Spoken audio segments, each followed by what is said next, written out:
Disc brakes. Next to suspension, disc brakes are the single greatest innovation in mountain bike history. But that doesn't mean they don't have their own pain in the ass moments. Well, I have a guest here in the garage who's going to talk about how to deal with some of those headaches. Our guest today is Jude Monica. And if you don't know Jude, he's sort of like the Yoda of the disc brake world. Jude's been working over at Magura since before disc brakes and mountain biking even became a thing together. Well, I asked Jude to help us with two common problems. One, rubbing disc brake rotors, and two, brake pads that suddenly lose their grab and bite. Now these tips are going to work on any brake, it doesn't matter what brand you're using. So, without further ado, here's Jude. Hello, I'm Jude Monica. I'm with Magura. Been with Magura a long time, and we're going to show a few things that you can use on anybody's brake, ours or any of the competition. It's just a hydraulic brake tip. And what I want to show is how to manipulate the pistons in a caliper. In this case, we're using a twin piston caliper as opposed to a four. A little simpler to show this tip, but you can use it on any configuration, even up to an old Hope 6-piston. So in a caliper, you have a piston per side that pushes the pad towards the rotor. And I have a picture of a caliper here that's cut away that we can get a close-up look and show specifically what I'm talking about. So this is a common twin piston caliper, piston and piston. This is a cutaway of ours, but all of them are very much similar. The square-sided seal per side that wraps around each piston, and that's what holds oil in, contaminants out, and it's the spring that retracts each piston once you let off the brake. So we will learn how to push and pull these pistons where we want, because when you're riding and you go through a violent section with the rock section or whatever with the brakes on, it will move everything around. That rotor flexes 5 millimeters or more at some time, depending on the axle rear end stiffness. Or fork stiffness. So it can on its own relocate those pistons, and all of a sudden you have a pad drag.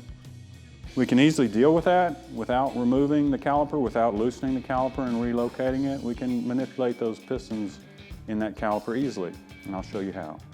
So what I've got here on this scenario is I've got a pad dragging, and you can see that it makes a big difference in the way the wheel spins.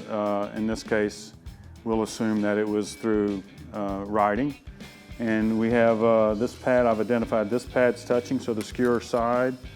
And what I want to do, the formula is, with a clean hand, grab the rotor becomes your tool. You will push that pad back, the one that's dragging, and hold it. You see I'm holding it. And while I'm holding that piston back and that pad back, I grab the brake and I pump it a couple of times. And it brings out the other side. I can let off now, I can check to see if it's better. Look, it's a lot better, but it's a finesse move. So now I can look in there and I can see, well, actually I see it's still dragging a little bit, so I'll do it again. Pull that pad back, hold it, pump the brake, and see if that got it better, and it did.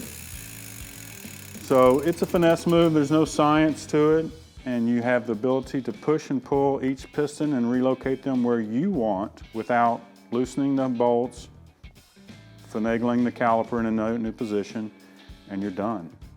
Okay, so if you're having a problem with your braking and you're not really stopping, the performance isn't where you expect it to be, you can need to break it down in one or two different possibilities. It's either air in the system or a pressure situation, pressure loss, or it's a friction issue at the caliper.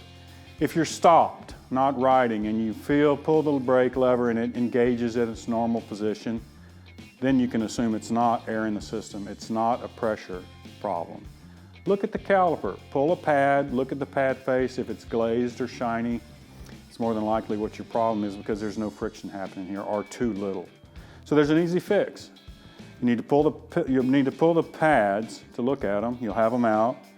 I recommend using drywall sanding screen. It's perfect because it allows anything that you're going to take off that pad face to fall away from the pad and not pack up. So it's available at any hardware store, of course. It's very cheap. I like to lay it down. It's recommended to lay it down on a flat surface. The pads that you've pulled out of your caliper, you'll need to lay the face of the pad down flat, and in a figure 8 or a circular manner to not wear a bias on that pad face. Take off a thin layer of the pad's face, maybe 1/1000th or some amount, and it refreshes the surface to make it perfect again. You'll need to also address the rotor while you're at it. Make sure you clean that rotor. I recommend alcohol. It's non-caustic. It won't hurt anything in the hub or anything on the bike, anything in the caliper. Clean that aggressively too to make sure you don't retransfer over whatever's been laid into that rotor. And then you should have your friction back and good to go. So there you have it. 2 methods for dealing with 2 of the most common disc brake headaches. Stay tuned for more tech, tips, and reviews, and thanks for watching.